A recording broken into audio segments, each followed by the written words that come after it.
Welcome back to మీరావాణి YouTube channel. మీ doctor Sundari ప్రేక్షకులకు నమస్కారం.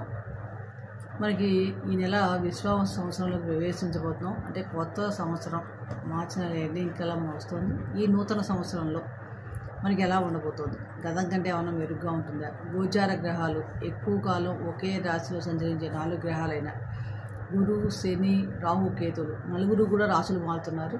ఈ రాశులు మారటం వల్ల మనకి సంవత్సరం ఎలా ఉండబోతోంది అనే విషయాలు తెలుసుకునే ప్రయత్నం చేద్దాం.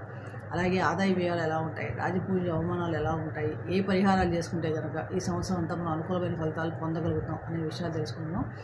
దాంట్లో భాగంగా మనం 27 నక్షత్రాల్లో సింహరాశిలో ఉండే పుబ్బా నక్షత్రం గురించి తెలుసుకుందాం. పుబ్బా నక్షత్రం యొక్క 4 పాదాలు కూడా మనకి సింహరాశిలోకి వస్తాయి. రాశ్యాధిపతి రవి అంటే సూర్యభగవానుడు, అలాగే నక్షత్రాధిపతి శుక్ర రవుల యొక్క ప్రభావం ఎక్కువగా కూడా వీళ్ళ మీద ఈ సంవత్సరం ప్రభావం ఎక్కువగా ఉంటుంది. వీరికి ఈ సంవత్సరం ఆదాయం చూస్తే 11, వ్యయం కూడా 11 ఉంది. అంటే సమానమైన ఫలితాలు, ఖర్చులు వచ్చే రాబడి కూడా సమంగా ఉంది.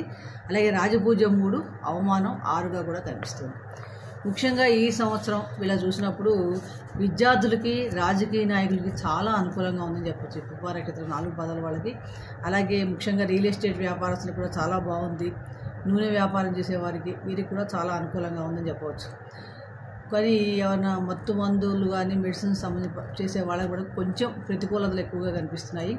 స్థిరాస్తి వ్యవహారాలు అంటే మన ఆస్తులు కొనుగోలు చేయాలన్నా అమ్మటానికి కూడా ఈ సంవత్సరం చాలా అనుకూలంగా ఉంది. కాబట్టి ఇటువంటి విషయాల్లో మీరు ఈ సంవత్సరం ప్రయత్నించవచ్చు. అలాగే గతంలో చేసిన మీరు ఇన్వెస్ట్మెంట్లు కానీ లేదా ఎవరు బాకీలు ఇచ్చినా అవన్నీ కూడా ఈ సంవత్సరం మీకు వసూలు అవుతాయని చెప్పవచ్చు. అంటే గతంలో చేసినవన్నీ చక్కగా వస్తాయి. ముఖ్యంగా ఏంటంటే సూచన ఏంటంటే ఈ సంవత్సరం మీరు ఎవరిని కూడా తొందరగా నమ్మకుండా ఉంటే మంచిది. ఎలాంటి షూరిటీ సంతకాలు చేయటం ఇలాంటివన్నీ వీలైనంతవరకు చేయకుండా ఉంటే మంచిది. మొత్తం మీద చూస్తే ఈ పుబ్బా నక్షత్రం 4 పాదాల వాళ్ళకు కూడా సంవత్సరం అంతా కూడా ధనలాభ సూచనలు గోచరిస్తున్నాయి. పాత బాకీలు ఏమైనా ఉంటే వసూలు అయ్యే అవకాశం ఎక్కువగా ఉంది. ఆరోగ్య విషయంలో కూడా కొంచెం జాగ్రత్తగా ఉండాలి. అలాగే ప్రతిరోజు కూడా మీరు కుదిరితే కనుక నారాయణ కవచం కానీ లేకపోతే విష్ణు సహస్రనామ స్తోత్ర పారాయణ కానీ చేసుకోవడం వల్ల చాలా మటుకు అనుకూలతలు పెరగడానికి అవకాశం ఎక్కువగా ఉంది.